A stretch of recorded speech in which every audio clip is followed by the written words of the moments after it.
व्यक्तिगत इमोशनबद्दल आपण या शाळेत 2026 या कालावधीमध्ये आपण या ठिकाणी स्नेह संमेलनाचं आयोजन केलेलं आहे. मागच्या वर्षीपर्यंत आपली थीम राहिलेली होती की स्नेह संमेलन म्हणजे केवळ एक मिलन नव्हे, केवळ एक गॅदरिंग नव्हे, म्हणून आम्ही याला गॅदरिंग असं नाव देत नाही. कारण हे स्नेहाचं मिलन आहे. स्नेहाचं मिलन का, तर बालकांचं जे आयुष्य आहे, बालकांचा जो विकास आहे तो या परिसरातून घडतो आणि परिसरातील प्रत्येक घटक त्याच्यासाठी तितकाच महत्वाचा असतो. मग आपण केवळ शाळेमध्ये त्याला एकदा गेटमधून आतमध्ये गेल्यानंतर त्याला त्या 4 भिंतीमध्ये कोंबून परिसरामध्ये वेगळं करून आपण त्याच्या विकासाची अपेक्षा कशी करू शकतो. त्यामुळे त्याला या परिसरामध्ये मिसळता आले पाहिजे, परिसरातील सर्व घटकांमध्ये मिसळता आला पाहिजे. यासाठी आपण हे परिसरातील सर्व घटकांशी एक स्नेहाचं मिलन म्हणून एक वेगळ्या पद्धतीने मागच्या वर्षीपासून साजरा करत आहोत स्नेह संमेलन. तर या कार्यक्रमासाठी उपस्थित संपूर्ण मान्यवरांचं, मंचावरील आणि पुढ्यात बसलेल्या संपूर्ण मान्यवरांचं, विद्यार्थ्यांचं, पालकांचं या ठिकाणी मी या शाळेच्या वतीने आभार मानतो. या कार्यक्रमाच्या सुरुवातीलाच कार्यवाहक उद्घाटक असले तरी पण मी नेहमीच त्यांना एक CCTV संबोधतो. या शाळेचे एक कॅमेरा, म्हणजे त्यांची कायम या शाळेवर नजर असते. नजर ती यासाठी की या शाळेकडून त्यांच्या बऱ्याच अपेक्षा आहेत. या शाळेने केलेल्या चुका त्यांना मान्य नाही. त्यांना या शाळेकडून या समाजासाठी, समाजातील प्रत्येक घटकासाठी काहीतरी चांगलंच व्हावं यासाठी ते नेहमीच चिंतित असतात, नेहमीच चांगलं मार्गदर्शन आम्हाला करीत असतात. आणि आजही ते आमच्या सोबत आहेत. प्रत्येकच वेळी ज्या वेळी आम्ही एक चांगली मजल मांडलेली आहे, चांगली यश गाठलेलं आहे, त्यावेळी आणि त्या सगळ्या प्रक्रियेमध्ये ते आमच्या सोबत राहिलेले आहेत. असे आमच्या केंद्राचे केंद्रप्रमुख आदरणीय जीवनजी शिवणकर सर यांना विनंती करतो की या कार्यक्रमाप्रसंगी प्रास्ताविक स्वरूप मध्ये आपण या ठिकाणी व्यक्त व्हावं. या कार्यक्रमाप्रसंगी शुभेच्छा द्याव्या. 25-26 या सत्रातील जिल्हा परिषद इनोव्हेटेड प्रायमरी स्कूल छोटेबोडी येथील विद्यार्थ्यांसाठी होऊ घातलेल्या, खरं म्हणजे केवळ विद्यार्थ्यांसाठीच नाही तर विद्यार्थी, पालक आणि गावातील सर्व नागरिकांसाठी होऊ घातलेल्या या स्नेहमिलन सोहळ्याच्या उद्घाटन प्रसंगी उद्घाटक म्हणून लाभलेले आपल्या पंचायत समितीचे सन्माननीय शिक्षण विस्तार अधिकारी माननीय राजेश वडपल्लीवार सर, या उद्घाटनी कार्यक्रमाचे अध्यक्ष आणि या शालेय व्यवस्थापन समितीचे अध्यक्ष श्रीमती आशाताई मडावी मॅडम, मंचकावर उपस्थित असलेले ज्यांचा उल्लेख नेहमी म्हणजे या शाळेला या स्वरूपासाठी जन्म देणारे असं म्हणूया. शाळा आधी पण होती, पण ज्या स्वरूपामध्ये आता आपल्या समोर आहे याचा एक नवीन जन्म झाला म्हणूया. असे जन्म देणारे वंदनीय जन्मदासजी मसराम साहेब, या गावच्या सन्माननीय पोलीस पाटील मीनाक्षीताई सुरपाम मॅडम, स्नेह संमेलन सोहळा 3 दिवसाचा आयोजित केलेला होता. मी 3ही दिवस आवर्जून उपस्थित होतो. स्नेह संमेलन म्हणजे साधारणपणे सांस्कृतिक कार्यक्रम घेणे आणि जेवण करणे अशा प्रकारचं एक स्वरूप असते साधारणपणे, मी जे पाहिलेलं होतं आजपर्यंत. मात्र मागील वर्षी मी पाहिलं 3 दिवसामध्ये कार्यक्रमांचं असं वैविध्यपूर्ण रचना केलेली होती की ज्यामुळे विद्यार्थ्यांसोबत पालकांना सुद्धा काहीतरी प्रबोधन होईल. जो पहिला कार्यक्रम होता आजी आजोबा दिवस, त्या संबंधानं एक नामवंत व्याख्याते या ठिकाणी आलेले होते आणि त्यांच्या विनोदी आणि मार्मिक शैलीतून त्यांनी अतिशय सुंदर असं मार्गदर्शन केलेलं होतं. आपल्या डाएटचे माजी प्राचार्य शरदचंद्र पाटील साहेब आलेले होते. अगदी मोठे व्यक्ती आहेत, म्हणजे खरं म्हणजे त्यांच्यासाठी हा स्टेज फार छोटा आहे, तरी पण त्यांनी आपलं म्हणजे आतिथ्य स्वीकारलं, आपली विनंती मान्य केली आणि त्यांनी या छोट्याशा गावामध्ये येऊन एवढ्या लोकांना त्यांनी मार्गदर्शन केलेलं होतं, संबोधित केलेलं होतं. तर असे अनेक कार्यक्रम आपण मागच्या वर्षी पण पार पाडलेले होते, अगदी शेवटच्या दिवसापर्यंत. यावर्षी सुद्धा कार्यक्रमामध्ये वैविध्य यावं म्हणून एक सरांची एक संकल्पना होती की आपण एक लोककला म्हणून काहीतरी सादर करूया. पण मला वाटते ते नियोजनात काही बसलं नसावं. मला ही अपेक्षा होती की काहीतरी एक दंडार म्हणा किंवा एक तमाशा किंवा अशा प्रकारचं काहीतरी, पण समाज प्रबोधनपर. वास्तविक तमाशा म्हटलं की लोकांना थोडंसं एक वेगळं वाटत असेल. तमाशा म्हणजे काय काय प्रकार आहे का, शैक्षणिक क्षेत्रामध्ये सादर करण्यासारखा प्रकार नसावा असं वाटतं. पण त्याला पण एक सामाजिक झालर असू शकते तमाशाला पण. तर तशाच प्रकारचा एक कार्यक्रम या ठिकाणी घ्यायचा होता. पण नियोजनामध्ये थोडंसं काहीतरी बदल झाला असेल, काही का असेल. पण यावर्षी सुद्धा अतिशय सुंदर कार्यक्रमांची एक मांडणी केलेली आहे. त्यामध्ये एक जादूचे प्रयोग, MK जादूगर आहेत, आपल्याच परिसरातील आहेत, त्यांचे जादूचे प्रयोगांचा कार्यक्रम उद्याला होणार आहे. त्यानंतर संगीताची मैफिल होईल उद्याला. त्यानंतर विद्यार्थ्यांचे आणि आपल्या गावकरी मंडळींचे मनोरंजनासाठी सांस्कृतिक कार्यक्रमांचं सुद्धा आयोजन आहे. माझे मित्र म्हणजे माझे खूप जवळचे मित्र रवी मुलकलवार सर आहेत, केंद्र प्रमुख आहेत, ते पण माझ्यासारखेच. आता या 30 तारखेला 31 तारखेला सेवानिवृत्त होत आहेत. अतिशय उत्कृष्ट अष्टपैलू व्यक्तिमत्व जसे आपले मसराम सर आहेत, अशाच प्रकारचे अष्टपैलू व्यक्तिमत्व आहेत. कवी आहेत, लेखक आहेत, सुंदर रचनाकार आहेत, गीतकार आहेत, संगीतकार आहेत. असे रवी मुलकलवार सर यांचं सुद्धा आगमन उद्या होणार आहे. त्यांचे सुद्धा मार्गदर्शन या ठिकाणी आपल्या सगळ्यांना लाभणार आहे. मी या केंद्राचा केंद्र प्रमुख झाल्यापासून बघतो आहे की या शाळेमध्ये असे म्हणजे कोणतंच क्षेत्र नाही की ज्याला ही शाळा स्पर्श करत नाही. सगळ्या प्रकारचे उपक्रम, ते छोट्या प्रमाणात का असेना मोठ्या प्रमाणात का असेना, राबवण्याचा त्यांचा प्रयत्न असतो. आणि याचंच फलित म्हणून मागील वर्षापासून प्रत्येक क्षेत्रामध्ये आपल्याला आपल्या शाळेचं नाव कुठे ना कुठे होत आहे. मी मागील वर्षी पण स्टेजवरून बोलताना बोललो होतो की आपल्या शाळेच्या काय काय उपलब्धी आहेत. यासाठी मला आवर्जून पुन्हा एकदा सांगावं लागेल की आपलं गाव हे या पूर्ण भारतामध्ये जेव्हा साक्षरता अभियान सुरू झालं उल्हासच्या माध्यमातून, त्यावेळी सर्वात आधी 100% साक्षर होणारं गाव म्हणून आपल्या गावाचं नाव लौकिक झालेलं आहे. हे नाव कधीही मिटणार नाही, कायम स्वरूपी कोरलेलं राहणार आहे. आणि त्याचाच एक सन्मान म्हणून आपल्या गावातील मुख्याध्यापक आणि नागरिक यांना दिल्लीला बोलावून त्या ठिकाणी सन्मान करण्यात आला. आपल्या महाराष्ट्राची सुद्धा एक परिषद झालेली होती पुण्याला, तिथे सुद्धा आपल्या शाळेला प्रतिनिधित्व करण्याची संधी मिळाली. मागील वर्षी आपल्या शाळेचा माझी शाळा सुंदर शाळा या स्पर्धेमध्ये तालुक्यातून आपला द्वितीय क्रमांक आलेला होता. या वर्षी सुद्धा आपली शाळा स्पर्धेमध्ये आहे. आणि आता म्हणजे यावेळी तालुकास्तरीय मूल्यमापन सुरू आहे. मला वाटते कालच आपल्या शाळेचं मूल्यमापन पार पडलेलं आहे, निकाल हाती यायचा आहे. मला खात्री आहे आपल्या शाळेचा नंबर असणारच आहे. मी सुद्धा आपल्या तालुक्यातील शाळा बघितलेल्या आहेत. तुलनेमध्ये आपली शाळा कुठेही मागे पडणार नाही याची मला खात्री आहे. आणि लवकरच कदाचित आपल्याला या संबंधाने एक चांगली बातमी मिळेल. या कार्यक्रमामधून विद्यार्थ्यांच्या विविध कलागुणांना वाव मिळणारच आहे. बोलायचं खूप आहे, पण आपण आपले जे मान्यवर व्यक्ती आहेत त्यांचं व्याख्यान पण आहे, त्यांचं व्याख्यान ऐकण्यासाठी आपण इथे जमलेलो आहोत.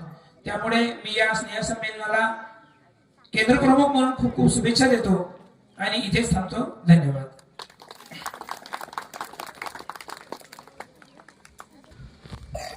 धन्यवाद सर. आपली ही साथ कायम असावी अशीच अपेक्षा चिंतितो. आणि खरे तर सुरुवात ही आपला जेव्हापासून पदभार घेतला तेव्हापासूनच आहे. आपलं जेव्हा केंद्र प्रमुख म्हणून या केंद्रामध्ये आलात तेव्हा प्रभारी होते आणि त्या प्रभारापासूनच आमची एक मनोमन इच्छा होती की सर जेव्हा या केंद्रामधून निघून गेले तेव्हा आम्ही त्या मार्गदर्शनाला काही दिवसासाठी मुकलो. पण या लेकरांची जी इच्छा होती की आमच्या पाठीशीही असं एका व्यक्तीचा हात असावा, आणि ती इच्छा त्या निर्मिकाने ऐकली आणि सर परत आपल्याच केंद्रामध्ये केंद्र प्रमुख म्हणून प्रमोशनने आले, आणि तो दिवस आमच्यासाठी फार महत्वाचा होता. आणि इथे ज्या ज्या ज्या घोषणा आम्ही सरांच्या उपस्थितीत केल्या होत्या त्या घोषणेचे साक्षीदार सर राहिलेले आहेत. ते केवळ साक्षीदार नाही तर या प्रक्रियेमध्ये ते समाविष्ट आहेत. मी सरांनी सांगितलेल्या गोष्टीचा परत या ठिकाणी हे करतो की ही साधी गोष्ट नाही की संपूर्ण भारतामध्ये एक संपूर्ण साक्षर 100% साक्षर होणारं गाव म्हणून जेव्हा गणलं जाते, केंद्रीय शिक्षण मंत्र्याच्या हस्ते ज्या ठिकाणी या गावचा माणूस बाजूला बसून जेवण करतो, ही साधी गोष्ट नाही. दिल्लीला जे महाराष्ट्राचं प्रतिनिधित्व करण्याची जी संधी या गावाला मिळाली होती, ही साधी गोष्ट नव्हती. आणि आपण इतक्याही याच्यामध्ये अजूनही म्हणजे जे करत आहेत ते करतच आहेत, पण आपण ज्यांच्यासाठी कार्य करत आहोत ते अजूनपर्यंत बाहेर निघालेले नाही. त्यामुळे आता गरज आहे सगळ्यांनी मिळून बाहेर येण्याची. कारण आपलं एक छोटंसं गाव आहे, 5 बोटाचं गाव, आणि या 5 बोटामध्ये एखादं बोट जरी कमी झालं तरी ते संपूर्ण हात किंवा पंजा होत नाही. आणि संपूर्ण मुठ्ठी, संपूर्ण पंजा म्हटलं तर तुम्ही वेगळे अर्थ काढा, मुठ्ठी म्हणतो मी. तर मुठ्ठी बनण्यासाठी पूर्ण 5ही बोटांची गरज आहे. एक बोट जरी गेला तरी ती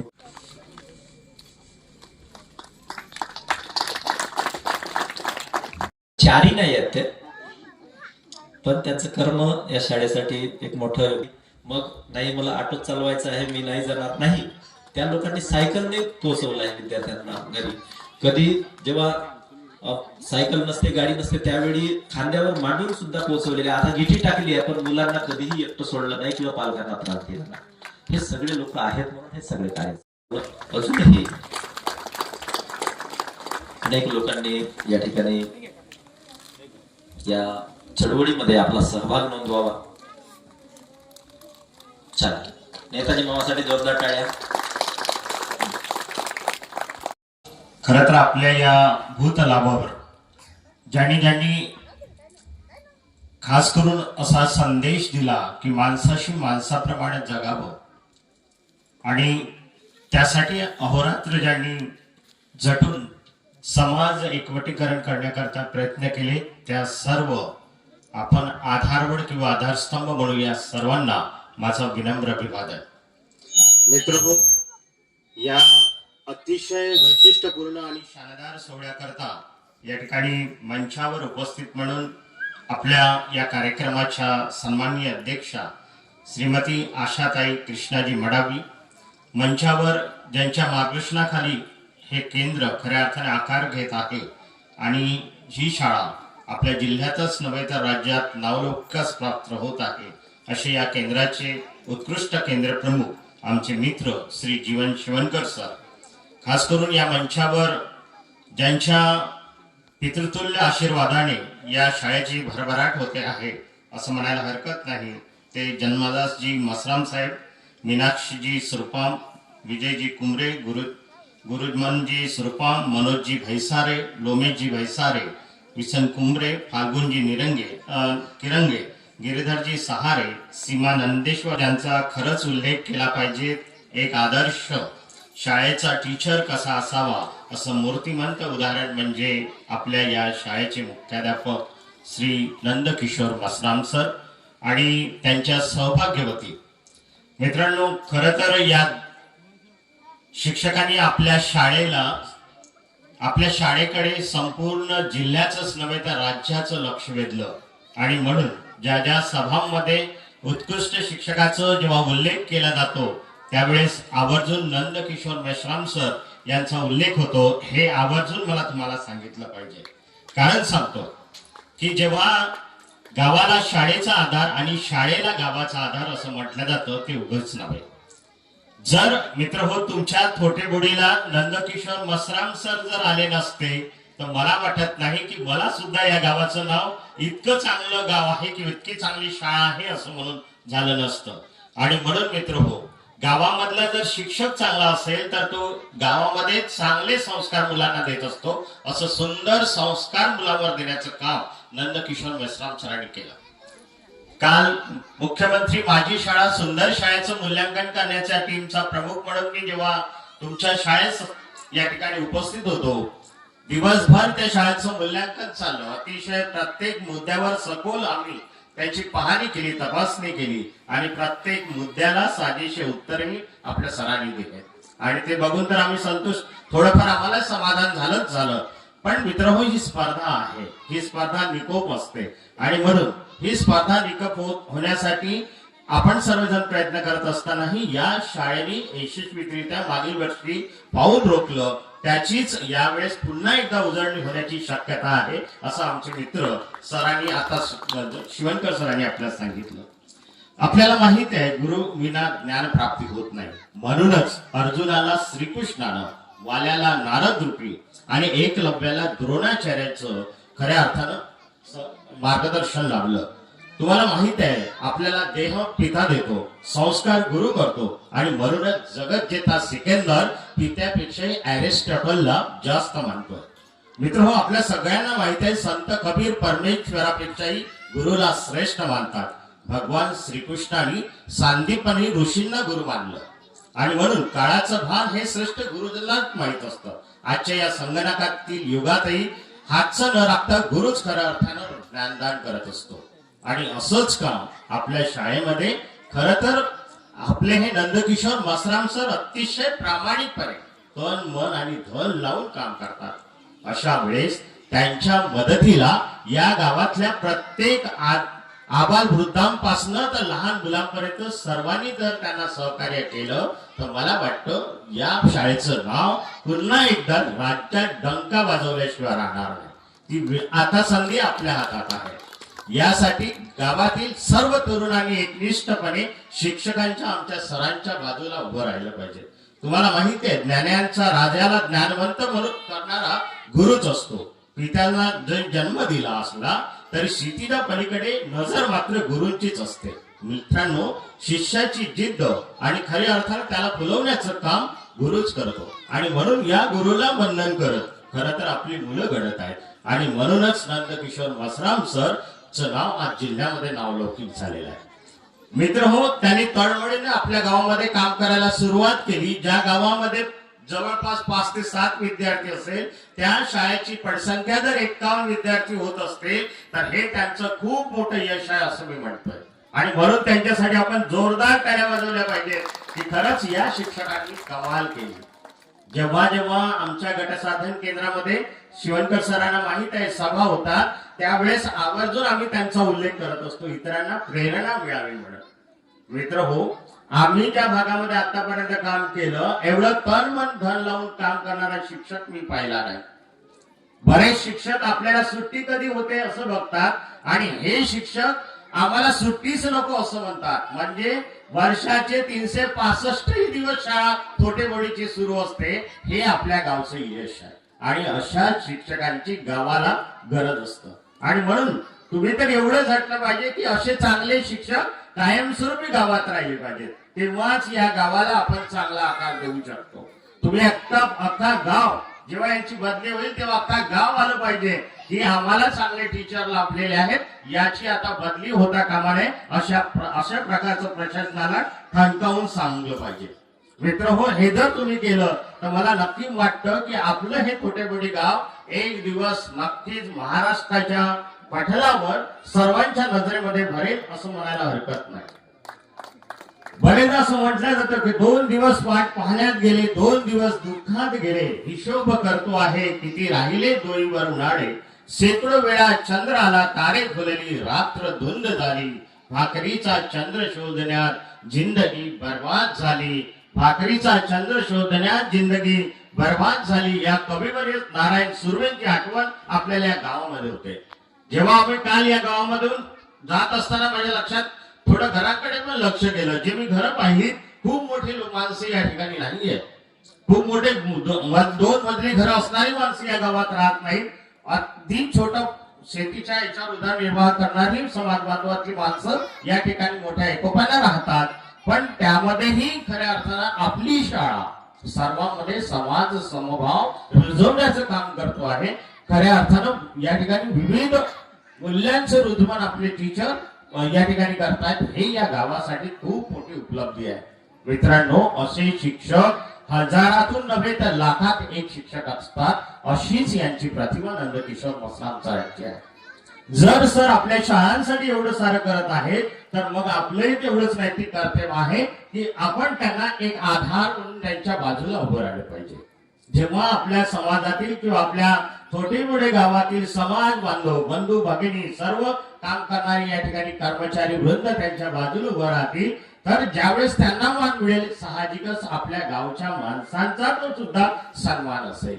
जरी त्यांना पुरस्कार मिळाला तर त्या पुरस्काराच्या मागे या गावाचं नाव होतं, ते म्हणजे थोटेगोडी. आणि म्हणूनच मित्र हो, यासाठी शिक्षकाच्या कार्याला आम्ही वंदन करतो. आणि त्यांची ही जिद्द आहे, त्यांच्यामध्ये काम करण्याची चिकाटी आहे, परिश्रम आहे, हे खरंच संधीचं सोनं केल्याशिवाय राहणार नाही. यासाठी आपण एकतर काय करूया की प्रत्येकाने इथे काही ना काही मदत केलेली आहे. आज आम्ही पण पाहिलं, आता उल्लेख झाला, काही लोकांचा सन्मानही करण्यात आला. मित्रांनो, माझा व्हिडिओ नक्की आवडला असेल. माझ्या व्हिडिओला लाईक करा, शेअर करा, कमेंट्स करा आणि नवीन व्हिडिओ बघण्यासाठी माझ्या यूट्यूब चॅनलला सबस्क्राईब करा. धन्यवाद.